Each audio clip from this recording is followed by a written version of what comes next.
ہماری طرف سے بھی ایک مطالبہ پاکستان کی طرف سے بار بار آ رہا تھا کہ TTP کے بارے میں آپ کیٹیگورک ایشورنسز لیں افغانستان کے طالبان سے.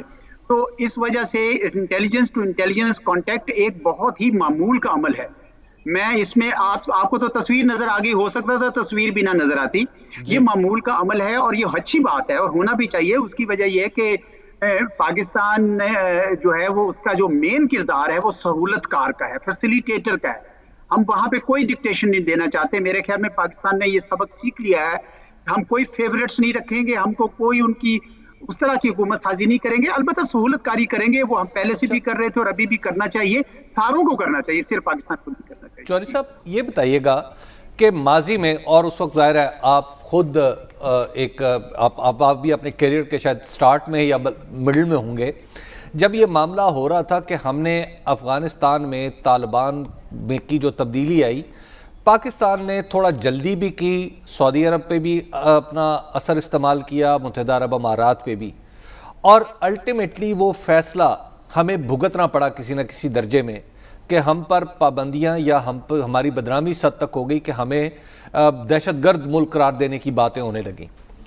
اب ہمارا طرز عمل کیا ہونا چاہیے؟ کیا ہم پڑوسی ہونے کے ناطے پہلا ملک ہونا چاہیے ہمیں تسلیم کرنے میں، یا ہمیں دنیا کے دوسرے ملکوں کے رسپانس کا انتظار کرنا چاہیے؟ جی میں بالکل آپ کی بات سے اتفاق کرتا ہوں. مجھے وہ دور بڑی اچھی طرح یاد ہے اور اس کے جو مسائل جو اس سے منسلک تھے. میں اس وقت کونسلر رینک کا افسر تھا اور مجھے یاد ہے، اس کی بڑی اچھی طریقے سے یاد ہے. جس طرح میں نے کہا کہ میں پہلے واشنگٹن میں تھا، پھر نیو یارک میں تھا، تو مجھے معلوم ہے. اب کی بار ہمیں ایسی کوئی غلطی نہیں کرنی چاہیے اور اس وجہ سے میری تو تجویز حکومت کو یہی رہی ہے کہ آپ بالکل اس میں ریکگنیشن میں رش نہ کریں. مغرب کا تو مجھے نہیں پتا جی، مغرب نے تو میرے خیال میں کوئی، مجھے ان کے بہت تیور اچھے نہیں لگ رہے، لیکن خطے کے جو تمام ممالک ہیں ان کے ساتھ پاکستان کو مل کر فیصلہ کرنا چاہیے. خطے کے ممالک تمام کے تمام، دیکھیں ہمارا اہداف کیا ہے یا ہدف کیا ہے. ہمارا ہدف یہ ہے کہ افغانستان پر امن ہو. ہم نے افغانستان کی انسٹیبلٹی سے 40 سال سے نقصان اٹھایا ہے اور ہمارے مشرقی ہمسایہ ہندوستان نے بھی افغانستان کی اس انسٹیبلٹی کی وجہ سے پاکستان کے اوپر ایک جسے کہتے ہیں double squeeze, two front situation create کری رکھی، اور خصوصاً اشرف غنی کے دور میں. تو اس وجہ سے یہ بڑا ضروری ہے کہ ہمارے لوگ بھی جا کے ان سے یہ کہیں کہ جی جو ایشورنس آپ نے مغرب کو دیا ہے وہ آپ ہمیں بھی دیں. لیکن میں ہی نہیں، صرف میں سمجھتا ہوں کہ چین بھی اور روس بھی اور سینٹرل ایشین بھی اور ایران بھی اس بات کا حق رکھتے ہیں. تو چنانچہ میں یہ کہوں گا کہ پاکستان یونیلیٹرلی کوئی فیصلہ کرنے کی بجائے خطے کے ممالک کے ساتھ کنسلٹیشن کر کے اکٹھا ایک فیصلہ کرے تاکہ اس میں پائیداری. چودھری صاحب کون سے ڈونٹس ہیں جو نہیں ہونے چاہیے؟ کون سی ایسی چیزیں جن کا خیال رکھنا ہے طالبان کو؟ مثلا میں ایک بات کر رہا ہوں کہ کچھ ایسے افراد تو یقیناً ہوں گے کہ جنہیں اگر وہ اپنی حکومت کا حصہ بنا لیں، یا تو ان کا حکومت کا حصہ بن جانا بہت اچھا ہوگا، یا بعض افراد ایسے بھی ہوں گے کہ اگر وہ حکومت کا حصہ بنے تو دنیا میں ایک بہت ہی نیگیٹو میسج جائے گا. آپ کو لگتا ہے کہ طالبان ان افراد سے گریز کریں گے جن کا نیگیٹو میسج دنیا کو جائے؟ میرا تو خیال ہے کہ ہاں ضرور، بالکل، کیونکہ ایسے عناصر، اب جس طرح آپ دیکھیں نا، یہ امر اللہ صالح صاحب ایک جگہ سے فرار ہو گئے، دوسری جگہ سے فرار ہو کے، ایسے جو لوگ ہیں، یا حمداللہ موحد صاحب پتہ نہیں کہاں غائب ہو گئے ہیں، اشرف غنی صاحب خود بھی چلے گئے. تو ایسے عناصر کی تو کوئی واقعی جگہ میرے خیال میں اب افغانستان میں نہیں ہے. ہاں البتہ جو لوگ وہاں پہ موجود ہیں اور ان کے پورے بڑی ایتھنک کمیونٹیز ہیں، ہزاراز ہیں، ازبیک ہیں، تاجک ہیں، ان سب کا یقیناً میں سمجھتا ہوں کہ افغانستان کے اندر ایک سٹیکس ہیں. ان کو کنسلٹ کرنا چاہیے، ان کی جو لیڈرشپ وہاں پہ موجود ہے ان کو ساتھ لے کر چلنا چاہیے. اب وہ کیسی حکومت بنائے یہ پاکستان کو سجیسٹ نہیں کرنا چاہیے، کسی کو بھی سجیسٹ نہیں کرنا چاہیے. یہ افغانستان کے لوگوں کا اپنا معاملہ ہے. لیکن ایک بات میں آپ کو بتاؤں کہ یہ کچھ لوگ کہتے ہیں جی ڈویبل ہی نہیں ہے. وہ کہتے ہیں جی آپ کیسی بات کر رہے ہیں، کیا ڈیموکریٹس اور ریپبلکن ملا کے گورنمنٹ بنا سکتے ہیں؟ تو میں کہتا ہوں کہ جی آپ باہر کی مثالیں افغانستان پہ منطبق نہ کریں. اس کی وجہ یہ ہے کہ افغانستان میں ہمیشہ ڈی سینٹرلائزڈ گورننس رہی ہے. وہ کابل میں ایک ٹٹولر حکومت ہوتی تھی جبکہ سارے وار لارڈز اپنے اپنے ایریاز میں ہوتے تھے. تو اسی ماڈل کے حوالے سے جو جن ایریاز میں جن کی میجورٹی ہے ان کو اس میں شراکت کرنی چاہیے ان کی حکومت میں. یہ بھی بتائیے کہ آپ کے انٹرنیشنل ڈپلومیٹک ایکسپیرینس کے پرسپیکٹو میں یہ کیسے چلے گا پروسیس؟ طالبان کی انکلوسیو ہو یا کمپلیٹلی انکلوسیو نہ بھی ہو، جو بھی افغانستان میں گورنمنٹ بنے گی اس کا انٹرنیشنل ریکگنیشن پروسیس اب کیسے چلے گا؟ کیا فیکٹرز ہوں گے آپ کے خیال میں؟ کون سے ممالک ہیں جو اس پروسیس کو، پاکستان تو نیچرلی آئی تھنک کہ ہماری تو بہت ڈیپ روٹس ہیں اکراس دا بارڈر اس میں، لیکن کیا کون سے فیکٹرز ہیں جو یہ کمپیل کریں گے خاص طور پہ مغرب کو کہ وہ طالبان کی یا افغانستان میں جو بھی حکومت بنتی ہے اس کو ریکگنائز کرے؟ میرا خیال میں پہلا تو لٹمس ٹیسٹ ہوگا کہ جب یہ اپنی گورنمنٹ اناؤنس کرتے ہیں تو پتہ چلے گا کہ کیا یہ دوسروں کو لے کر چلنے والے ہیں یا نہیں چلنے والے. پہلا لٹمس ٹیسٹ تو یہ.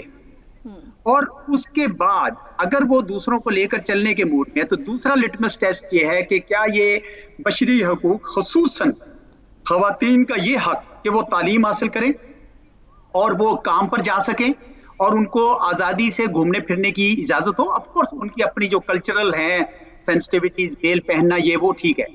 تو یہ دو لٹمس ٹیسٹ ہیں میرے خیال میں.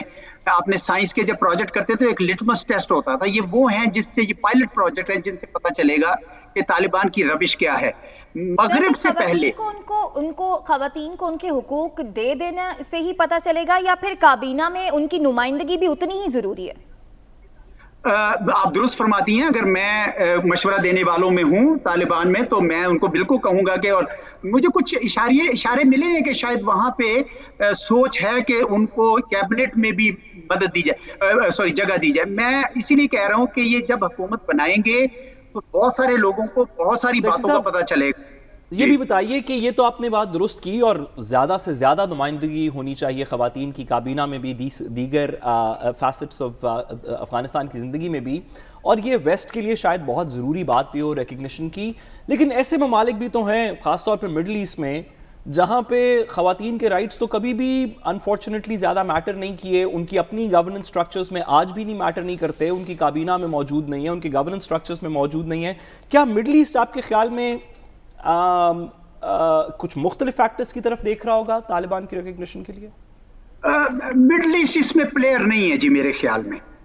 اس میں جو ایکٹرز ہیں وہ افغانستان کے ہمسائے ہیں اور کسی حد تک مغربی ممالک. ہمسائے اس لیے کیونکہ ہمسایوں سے ان کو امداد کی توقع ہے، ہمسایوں کا ایک ویسٹڈ انٹرسٹ ہے کہ افغانستان پرامن ہو جائے، جبکہ مغرب یہ دیکھے گا کہ ان کا اب کردار کیسا ہے. اور تب بھی میں آپ کو بتاؤں کہ بڑا ٹائم لگے گا مغرب کی طرف سے آن بورڈ ہونے میں. اس وجہ سے طالبان کے لیے ابھی یہ کافی امتحان کا وقت ہے. ہماری گورنمنٹ میں نے کل پرسوں ایک تھنک ٹینک فورم پورے پاکستان کے 42 تھنک ٹینکس اکٹھے ہوئے تو وزیر خارجہ ان سے بات کر رہے تھے تو انہوں نے کہا کہ ہم چاہتے ہیں کہ مغرب کے ساتھ بھی سسٹینڈ انگیجمنٹ رہے، مغرب ان کے ساتھ رکھے. درست ہے کیونکہ طالبان کو چاہیے کہ ان کے ساتھ بھی روابط رکھیں، لیکن میں ان سے زیادہ توقع نہیں کرتا. میں کہتا ہوں کہ طالبان کا زیادہ جو دار و مدار ہوگا آپ دیکھیں گے وہ خطے کے ممالک میں ہوگا، کیونکہ دونوں کا انٹرسٹ ایک ہے کہ اب افغانستان میں اب امن جو بنا ہے تو یہ چلتا ہے. چوری صاحب، امریکہ کا کریکٹر بڑا ڈیفائننگ کریکٹر ہوتا ہے کہ اگر وہ مان لے تو بہت ساری دنیا کا حصہ جو ہے وہ چیزوں کو تسلیم کرنے لگتا ہے. کیا امریکہ کے بغیر چین اور روس افغانستان کی حکومت کو تسلیم کر لیں اور پاکستان بھی اس کلب کو جوائن کر لے تسلیم کرنے والوں کو، تو کہیں ایسا تو نہیں ہوگا کہ ہم ویسٹ کے ساتھ اپنے تعلقات خراب کر بیٹھیں گے؟ میرا نہیں خیال جی، بالکل نہیں. اسی لیے میں کہہ رہا ہوں کہ یہ پاکستان جب فیصلہ کرے تو روس، چین، سینٹرل ایشینز، ایران، یہ سارے مل کر کریں فیصلہ. اس کی یہ اتنا بڑا گروپ ہوگا، اس کو ویسٹ کے لیے بھی اگنور کرنا مشکل ہے. دوسرا میں آپ کو بتاؤں کہ امریکہ ڈس انگیج نہیں ہوگا. اس کی وجہ یہ ہے کہ امریکہ نے اگر ڈس انگیج کر دیا اور یہاں پہ آئیسس اور القاعدہ دوبارہ جڑ پکڑ گئے تو 2001 والی کیفیت ہو جائے گی